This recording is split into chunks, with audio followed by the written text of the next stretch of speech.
ambassador ang United Nations, ang UNICEF, meron ding ambassador of Christ. At tayo iyon, no? His love and truth, no, in this world, sharing the good news and serving others.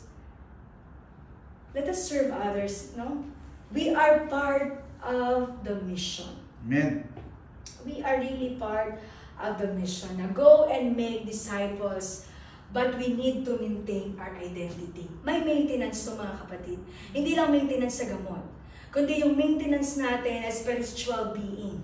No, there is a maintenance because without that, people will not believe. Tandaan natin yan. Kung walang hindi na-maintain yung identity natin, the people will not believe. No? The invitation po to become a child of God is open to all. Hindi ito selective sa Pilipino lamang. Lahat, no? Lahat. Open, kumbaga, it is open to all, offered through faith in Christ. Amen? Na andun sabi ng Panginoon, gusto ko lahat sila ma-identify as family, as God's children. No? As God's children. Kaya po, mga kapatid, the love of Christ, the lavish love of Christ, amen, it assures you and me, no, of God's unfailing love and a sense of belonging and purpose to His family. We are identified that we are children of God, but we are responsible for because of the Lord's purpose in our lives. Amen? May purpose po. Kaya po, share and let the lavish love of God be known to mankind. Ipakilala natin ang Panginoon kung gaano ba talaga ang pagmamahal niya. Amen? Kung gaano ba talaga siya nagpo-provide. Kung paano ba talaga siya nagbibigay ng kagalingan. Kung paano ba talaga ang Panginoon nagbibigay ng peace. Yun yung peace. Kaya maraming anxiety. Because they don't have peace in their lives. Yes. But if they are in Christ, oh Lord, sabi nga, kahit marami kang problema, at ang pinaka-number 1 na problema ng tao ay ang finances. Pero even you have a financial problem, but if you have Christ, you will still sleep. Amen. Amen. Amen tayo doon. You will still sleep. No?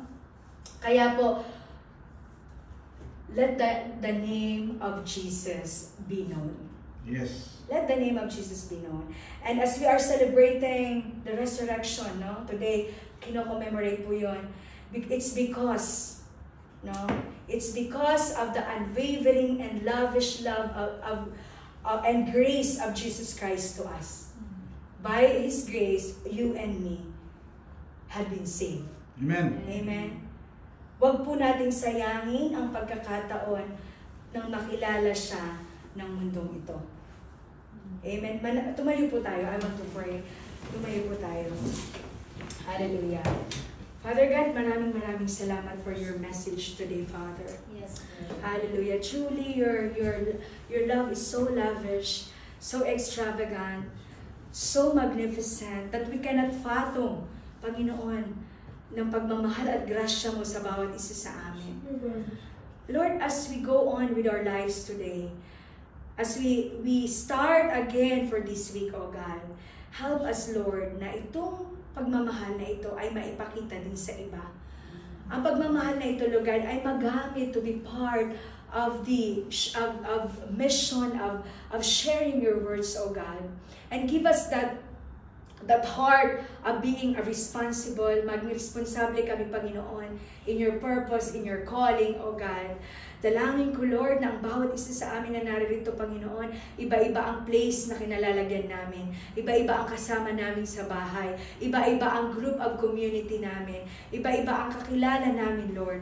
And you did not put us on that places without any reason or without any purpose. There is always a purpose, O God, for you to be known in that group, Father. I pray, O God, na ang bawat isa sa amin ay magkaroon ng puso to work hard, O God, to work with your power and your love, O God, na makapag-serve sa inyo, Panginoon. I-desire namin, O God. Maybe sometimes, Lord, we are so weak with our spiritual nourishment.